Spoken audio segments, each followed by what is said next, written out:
Well, good morning. It's truly an honor for me to start today as Chief Carroll's warm-up act for a later part of the program. But seriously, we are here to celebrate the people, and he's one of the key people that tell the important story of why we're here today. But thank you, everyone, for being here, to the members of the community, our elected officials and staff, back members, Dane County Airport officials. We could not thrive without your support, and we greatly appreciate it. We're here today to celebrate the women and men of the 115th Fighter Wing as we say a final goodbye to the F-16, a venerable aircraft that we've flown here for nearly 30 years, and today is truly bitter and sweet at the same time. At our Air Force Memorial overlooking both the Pentagon and Arlington National Cemetery, there's an inscription from President Bush's dedication speech that reads, "A soldier can walk the battlefields where he once fought. A Marine can walk the beaches he once stormed, but an airman can never visit the patch of sky that he or she raced across on a mission to defend freedom." And I think that's a big part of why we love our airplanes so much. Whether you're a pilot or a personnelist like me, our beautiful aircraft are the embodiment of what we do to defend our nation. Fly, fight, and win. The sights and sounds, the smell of the jet fuel, all make our hearts race and turn our gazes upward. We can't visit where the missions took place, but we can see the aircraft on the flight line, watch them take off and return, and of course there are the lucky few that get to fly them. This is why it's so hard to say goodbye. And as you will hear from the speakers that follow, the 115th has been through this before, and with great success, because of the quality of every single member of this organization over the years, because the culture here reflects a shared mindset that ensures success in whatever mission comes our way. It is also important to note that over the course of the last 30 years, leadership from this wing has led the Air National Guard's F-16 community, holding important leadership positions in the Weapons Systems Council, leading efforts from within the National Guard Association of the United States, and successfully advocating for modernization of the F-16. Here at home, the women and men of the wing, from the very top to the lowest ranking airmen, have delivered success at every turn, a high-performing organization that lives its motto every day. So it's fitting that the home of the next F-35 squadron in the Air Force and the Air National Guard is right here at Truax. What has come to be known as the frontline fighter of the free world, the F-35 is a formidable weapons system that our potential adversaries truly fear and will go a long way to deter future conflict. In the hands of the 115th Fighter Wing Airmen, E1 to 06, we will show the world what dedication to excellence truly means when it comes to delivering air power anytime, anywhere. Thank you.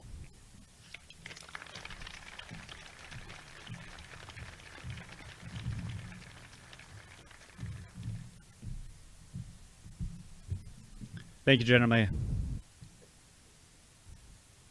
like to talk about a couple members of our command team at this point. Our Fighter Wing commander is Colonel Bart Van Roo. Colonel Van Roo has been with the Fighter Wing since 1992 and was commissioned in 1998. He is a mission commander and instructor pilot and has 2,950 flight hours in the F-16. He's deployed to Iraq 3 times, Djibouti, Africa, Kunsan, South Korea, Iceland, Pakistan, Poland, Portugal, Greece, many red flag exercises, and of course, Key West. No Key West stories today, BVR. He spent many nights at our alert facility as part of the Homeland Defense mission.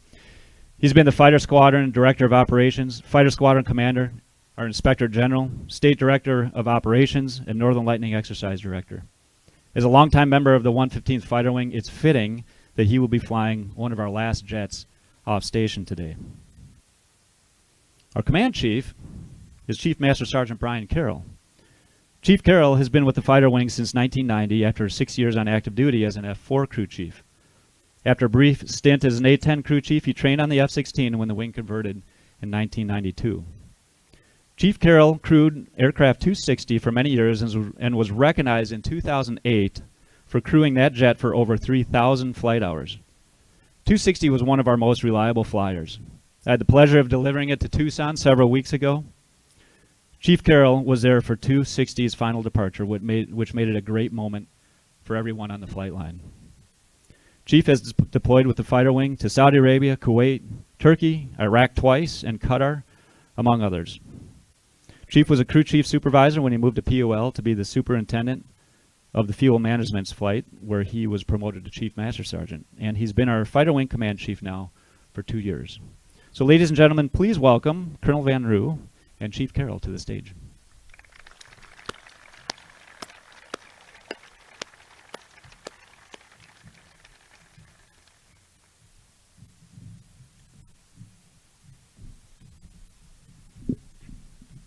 Okay, good morning. Beautiful morning out here. Great to see everybody. Chief Carroll and I would like to welcome all of you to an exciting and sentimental day in the history of the fighter wing. But don't worry. Today isn't going to be a talk about the frightening instability in Europe, threats in Asia, and how the F-35 was built to help us counter that. This is our last day not to focus on that. This talk is about people, about hope, effort, goals, and accomplishment, and a reflection on 30 years of outstanding teamwork. So first, to General May, General Covington, General Peterson, all the senior enlisted leaders, the retired general officers, and to our representatives and delegations. Thank you for taking the time to attend today. It means a lot to all of us in the wing. Our leadership team is certainly humbled and grateful to lead, and we will continue to do so with the steady and professional presence that you expect and demand. Chief and I will be singularly focused on getting the wing ready to respond to the significant state and international challenges that are making our world more unpredictable than ever. I also want to thank some of the same members of our extremely supportive groups, to our honorary commanders, past and present, to the Badger Area Community Council, to the Madison Area Chamber of Commerce, and to our TFI leadership in the 495th, as well as our partners in the 128th and Vogue CRTC. And lastly, to all of our retired members that are here today, and there's a great crew, especially to our commanders and chiefs, thank you all for your support. You have spent the last 30 years helping us prove and share our message of capability to the state and nation. All right, and now I'm going to turn it over to Chief Carroll with a slightly larger font on the paper here. So. I truly appreciate that, too. Dedicated to excellence. This is the Fighter Wing's mantra, and certainly has become the cornerstone of our culture. This wing culture was started when the 176 Fighter Squadron was organized at Truax Field in 1948. The F-51 Mustang was the first aircraft assigned to the unit. In 1950, 10 of the unit's 25 Mustangs were shipped to Korea in support of the Korean War effort. Since that start in 1948, the unit has flown F-86s, F-89, F-102, T-33, O-2, OA-37, C-130, C-26, A-10, and the F-16. Almost exactly 30 years ago today, the last three ship of A-10s departed from Madison, piloted by Major Bob Hesselbein, Major Chris Helsted, and Captain Tice LeQuay, two of which we have in the audience, and all three I have launched in the A-10. But I would like to highlight the relationships that grow from working at Truax and how generations of family have called this place a home. Some examples of this, of what I am talking about, would be the Morrow family, the Green family, the Peterson family, who have all brought members of their family to Truax to continue the tradition of excellence. When I was first hired into this position as command chief, I was thinking about the past and how my journey took me to where I'm at today.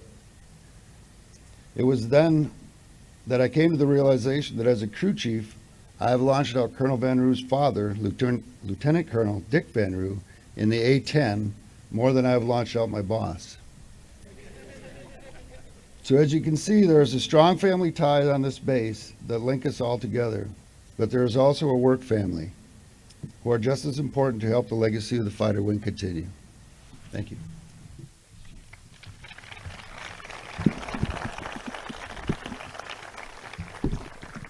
All right, thanks, Chief.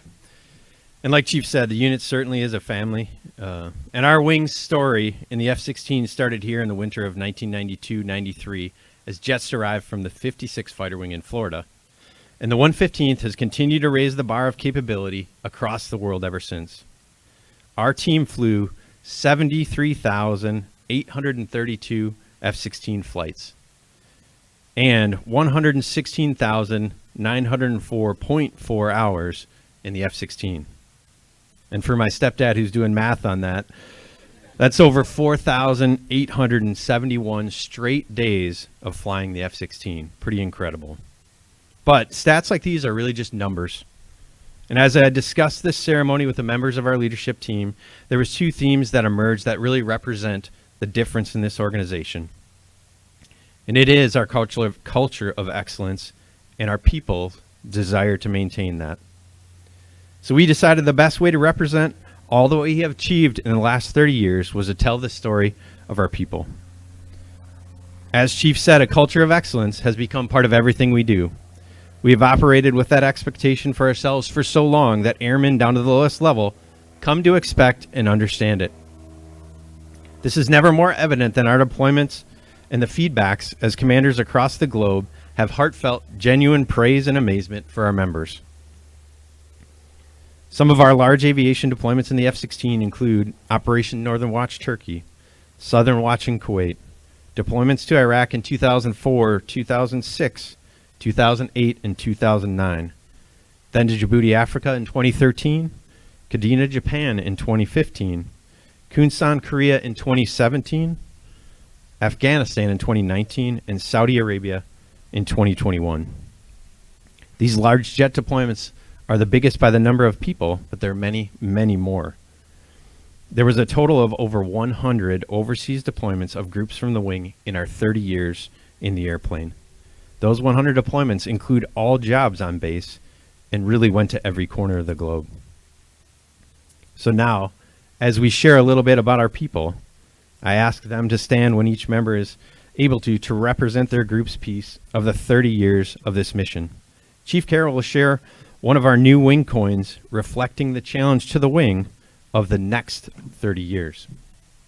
So first, if I can ask Senior Master Sergeant John Spanknable, representing the command post, and Mr. Hakeem Williams, representing security, to stand.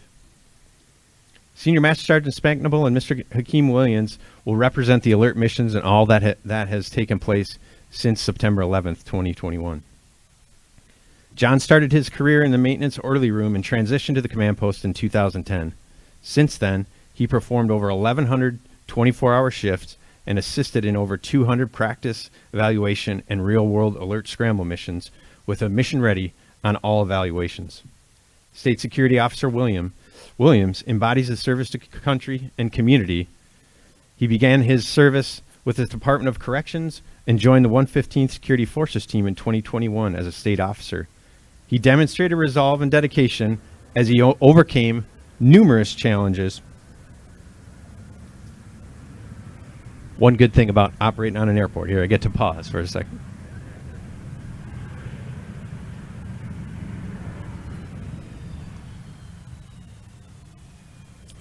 Officer Williams continues to be a great role model for the wing, the community, and family, and we are happy to have him now, as he is now a military member of our fighter wing.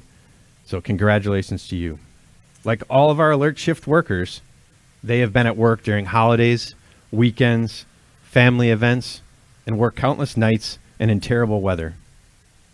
And just an interesting fact, alert members have served over 122,500 24-hour shifts since the 115th took over on 9/11. So thank you, the dedicated airmen and state workers like them. Our borders, population centers, and national events have been defended around the clock with armed F-16s. Thanks, John and Hakeem. Thank you.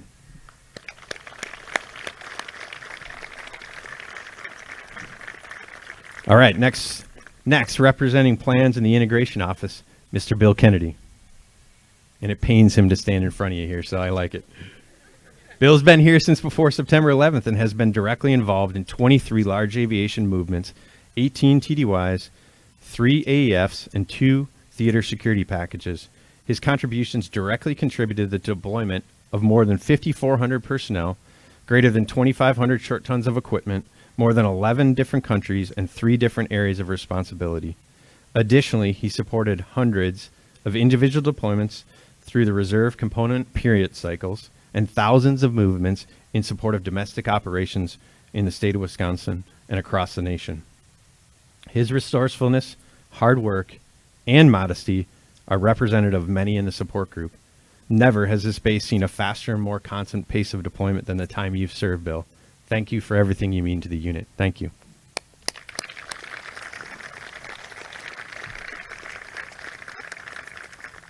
Representing our medical group, Master Sergeant David Dubuque. Currently, Master Sergeant Dubuque is a member of the 115th Medical Det 1 and is part of the Chemical Enhanced Response Force Package, also known as a SURF-P. This mission is to provide immediate incident response capabilities to the governor, including incident site search, collapsed building search and structure search, conducting rescued people, and extracting trapped casualties, as well as providing mass decontamination for other disasters. He also volunteered in support of the state's COVID-19 response from April 2020 to June 2021. During this time, he filled leadership roles for the COVID mission in the isolation mission, where he was located in Madison, providing continuous monitoring and care for COVID-positive civilians. His teams conducted over 30 successful specimen collection missions throughout Wisconsin, coordinating directly with local officials to collect over 70,000 COVID test samples. But most impressively, the whole Wisconsin National Guard team on COVID testing and vaccination did over 231,000 COVID vaccinations and 1,218,000 COVID tests obtained in that period of time. Congratulations, and thanks to all that helped the state in such a difficult time. Thank you.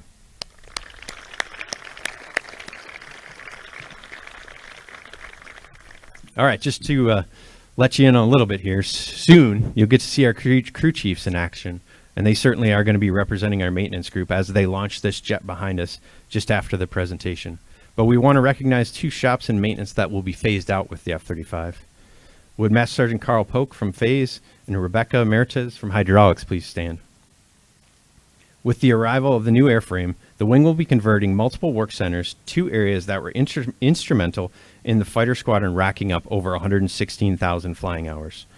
And those areas were Phase and Hydraulics. Master Sergeant Polk was the lead in Phase inspection area, which accomplished major inspections every 300 hours of flight. As an additional duty, he revamped the static display program, ensuring the legacy of the Air Force and Truax Field carry on for the next generation. Tech Sergeant Mertes is currently the shop lead for Hydraulics and plays a critical role in the health of our fleet through support of Phase and all things hydraulics. She gives back to the unit and the state of Wisconsin by volunteering many hours to the Base Honor Guard, conducting various ceremonial duties, which include rendering military honors to Air Force personnel and their families. The combined efforts of these shops have led to almost 400 Phase inspections completed during the time in the F-16. Their efforts represent the immense workload of the maintenance group, and the accomplishments of their shops are significant. Both of these members will become F-35 crew chiefs when the next planes arrive. Thank you, Carl and Rebecca.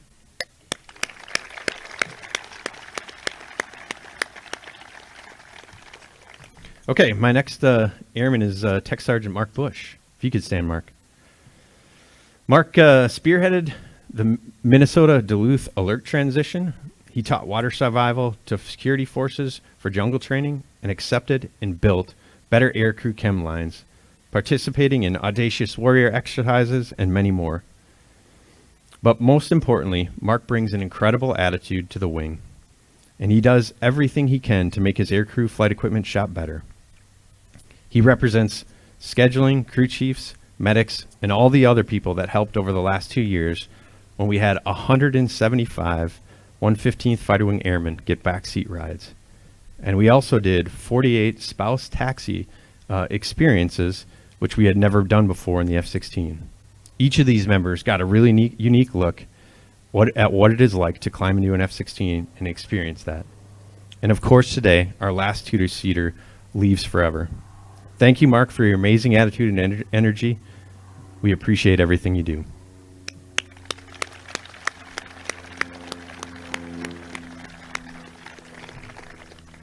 Okay, now, representing civil engineering and contracting and the rest of the F-35 transition team, Lieutenant Corey Corson, who really wants to be over moving brand new simulators in, but I made him stand for me here. Corey joined the 115th as an emergency manager in 2014 and was commissioned in 2019 with a Master's of Science in Construction Management. He brought with him an extensive experience as a Department of Transportation contract engineer. Through the civil engineering and contract team's dedicated efforts, he secured over $128 million in F-35 construction and another $22 million in other mission infrastructure improvements in the last 2 years. Obviously, this kind of construction will change the 115th Fighter Wing for the next 50. Corey and the team have done an amazing job and will shape the base for generations. We've been extremely excited that much of this work has been picked up by local business like Findorf, JP Cullen, KPH, Mead and Hunt, Advanced Building Corp, Bellonger, and countless local subcontractors that have worked with Corey. Hard to sum everything up in this short of a paragraph, Corey, but thank you, and thank you to the team. You've done an amazing job. Congratulations.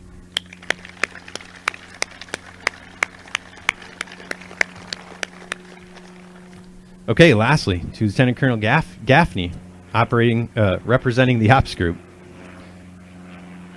Lieutenant Colonel Gaffney was commissioned as a distinguished graduate in 2002 from the ROTC program at the University of Minnesota Duluth.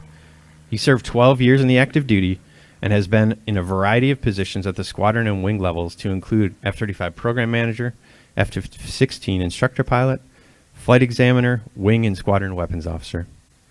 Lieutenant Colonel Gaffney is the most experienced F-16 pilot we have in the wing. He is deployed, congratulations. He is deployed 9 times in support of air expeditionary and theater support packages. He has led combat missions in support of Operation Noble Eagle, Operation Iraqi Freedom, Operation Enduring Freedom, Freedom Sentinel, Resolute Support, Inherent Resolve, and Spartan Shield. That doesn't mean a lot to some of you. So I'll tell you what that whole list really means in plain speak. Colonel Gaffney was in Iraq for 2 long tours, Afghanistan for 3 tours, and led our most remarkable deployment as the Director of Operations. He also did 2 tours in Saudi Arabia, where he worked in Iraq and Syria, Korea, and Japan. He has over 3,214 hours in the F-16, but 1,262 of those hours are combat hours. He has more combat time than most fighter pilots ever get. More than 1/3 of his total flying time is combat time. It's truly remarkable. So to Colonel Gaffney and to Carrie in this instance, thank you. And all of operations, we thank you for all that you do. Thank you, Stalker.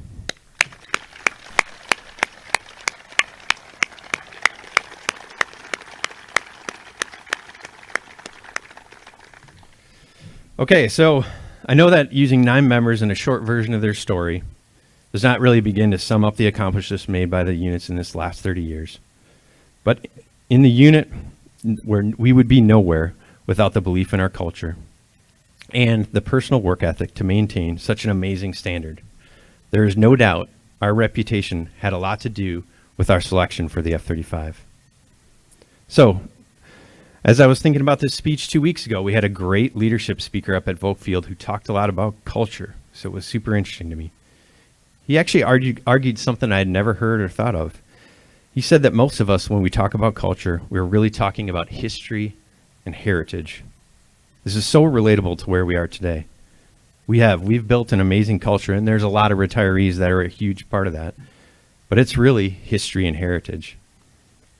Our culture is only as good as what we accomplish today, what we instill in our airmen moving forward, and what we achieve in the F-35.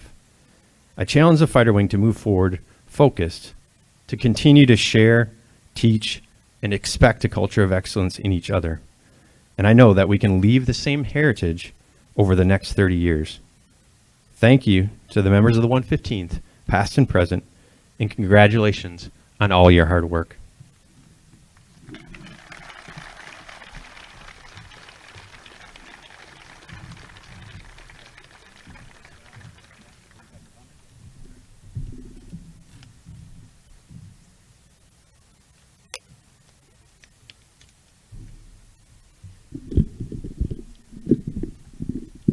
Well, thanks, Colonel Van Roo and Chief Carroll, for that. And to everyone seated in the front row, thanks for what you do. The divestiture of our F-16s began in October 2021 when we flew 3 jets off station to Buckley, Colorado. At the time, we had 25 airframes, and today we are down to 6. One of the most common questions I field is, where are the jets going? Are they flying again? And the answer is a resounding yes. Most of these airframes, although built in 1987, have another 5 to 10 years left in them. They are going to bases around the country that fly the Block 30 F-16. Today, Lieutenant Colonel Tim Dyer will fly aircraft 288 to the 301st Fighter Wing in Fort Worth, Texas. Lieutenant Colonel Robbie Sandwith will fly aircraft 346 to the 177th Fighter Wing in Atlantic City, New Jersey. Colonel Brian Parker and Lieutenant Colonel Ben Gerds are delivering 261 and 262 to the 113th Fighter Wing at Joint Base Andrews. Colonel Bart Van Roo will fly aircraft 150, a 2-seater, to the 162nd Fighter Wing in Tucson, Arizona. And the jet sitting in front of you, aircraft 278, will be flown by Lieutenant Colonel Ryan Gaffney to the 140th Fighter Wing in Buckley, Colorado. Each one of these pilots has at least 2,000 hours in the F-16. Each one of these airplanes has taken us over both oceans many times and into harm's way and back safely and reliably. They've sat alert, and they have motivated many a Packer and Badger team with flyovers on fall days like today. Shortly, Lieutenant Colonel Gaffney will begin his pre-flight preparation. He'll be assisted by Tech Sergeant Mark Bush from Aircrew Flight Equipment. Aircrew Flight Equipment maintains our G-suits, harnesses, helmets, helmet-mounted sights, night vision goggles, and performs the life-saving task of packing our parachutes for the ejection seats. Like many of the skill sets in all of our groups, theirs is highly technical. They instruct the pilots on the proper usage of the ejection seat and maintain the survival gear packed in the seat. The life-saving equipment they, along with our egress shop and maintenance, maintain gives the pilots confidence that if they ever have to use the ejection seat, they'll walk away safely. Aircraft 278 today is crewed by Airman Ethan Roundell and Senior Master Sergeant Scott Ebert from the 115th Aircraft Maintenance Squadron. Crewing a jet is a matter of pride for our crew chiefs, and having one's name on the right side of the canopy opposite the pilot's name is an additional level of ownership for the crew chief.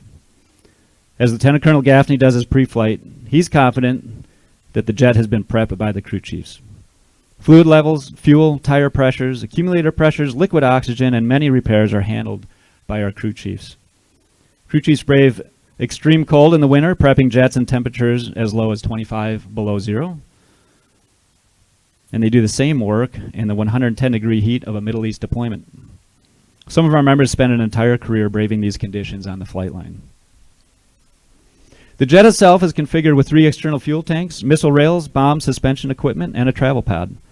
Maintenance forms and other items will travel with the jet to its new home in Buckley, Colorado.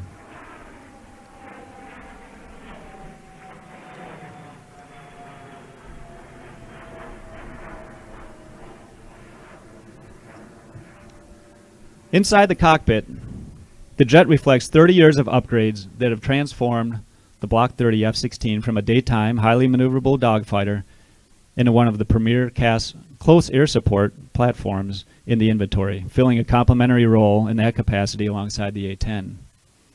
Round dials have been replaced by multifunction color displays that show maps, imagery, and digital terrain elevation. GPS allows precision location information. The original mechanically scanned radar has been replaced with an electronically scanned array which has significant air-to-air detection and ground mapping capabilities. An advanced targeting pod allows detection and identification of airborne and ground-based targets in forward-looking infrared or TV mode, and has a built-in laser for target designation. An interrogator identifies if other aircraft are friendly or hostile. 3 radios give us satellite communications, secure voice, frequency hopping, UHF, and VHF.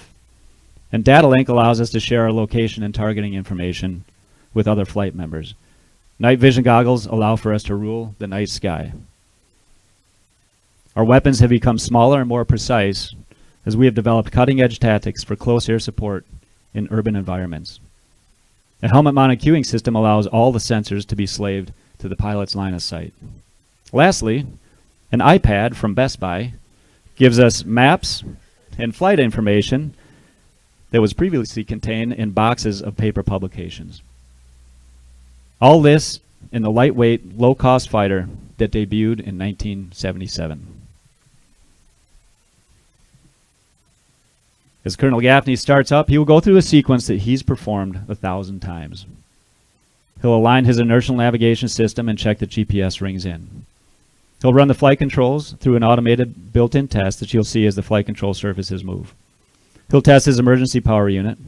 He'll check weather, set his altimeter, confirm the active runway, and get his flight clearance from air traffic control. He'll type in some pre-planned steer points that will guide him to Buckley, Colorado. Colonel Gaffney and his crew chief are talking the whole time, and together they will ensure the fuel pumps, flight controls, trim, speed brakes, wheel brakes, lights, and air refueling door are all working properly. When Colonel Gaffney is satisfied that all systems are go, he'll clear his crew chief off and check in with his wingman on the radio. As he taxis out, he might tap his brakes and test the nose wheel steering. He'll confirm he's strapped in properly, arm his ejection seat, and he'll be ready for an afterburner takeoff. His flight to Buckley will take him about an hour and a half at 28,000 feet and 450 knots. Once he's parked there, he will sign the aircraft title over to the Colorado Air National Guard, and he'll receive a cashier's check for $30 million made out to Colonel Van Roo.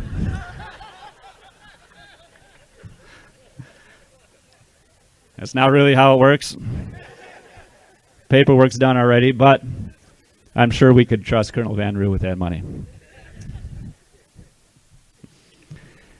Today is one of many major milestones in our conversion to the F-35.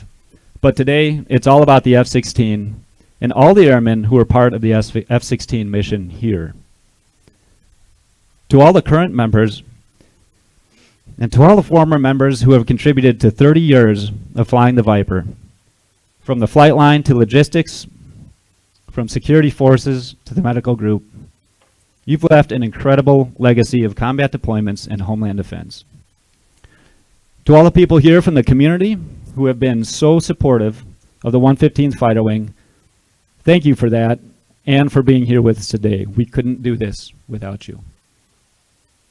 With that, we will cue up some music. We'll sit back and enjoy the final departure and flyover of our F-16s. Please help yourself to refreshments while we watch, and thank you everyone for being here. And with that, Stalker, you are cleared for JFIS Start 2. Thanks, everyone.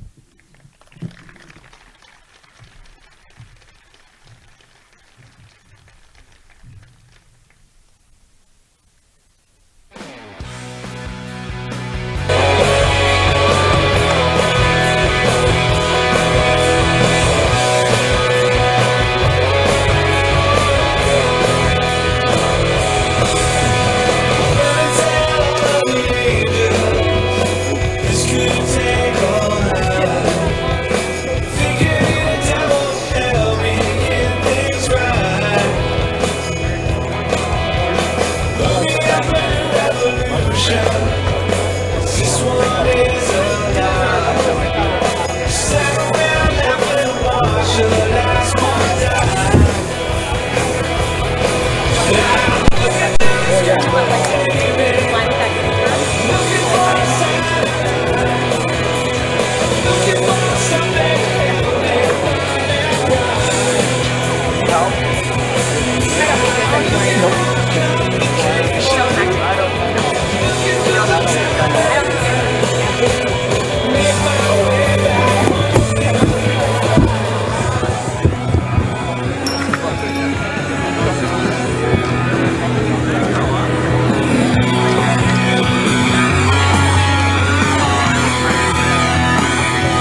You guys can move up. Yeah, go into the grass. It's fine if you want.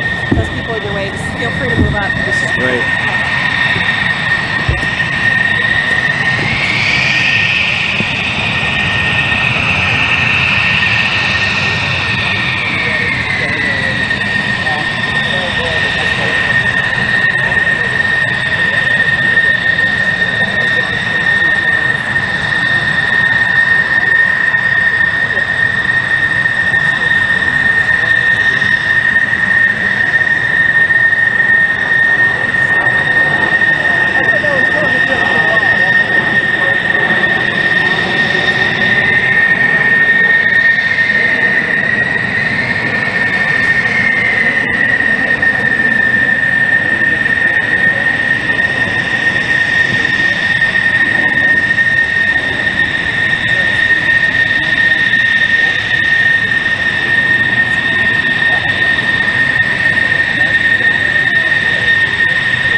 This center line thing is just really good.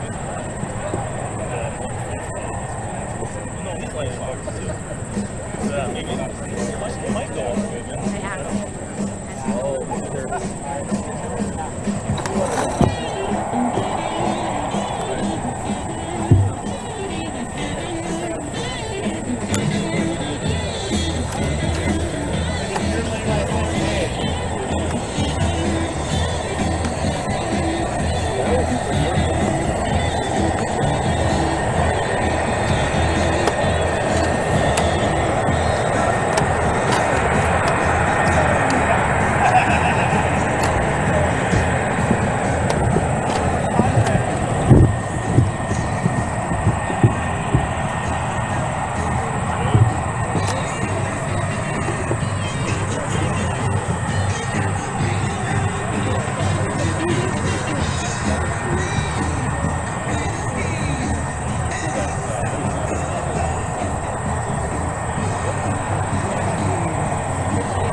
is always on. Get the Channel 3000 app, activate the push alerts, and we will send you breaking news, traffic, and weather alerts as it happens. The Channel 3000 app. Get it now. Powered by News 3 Now.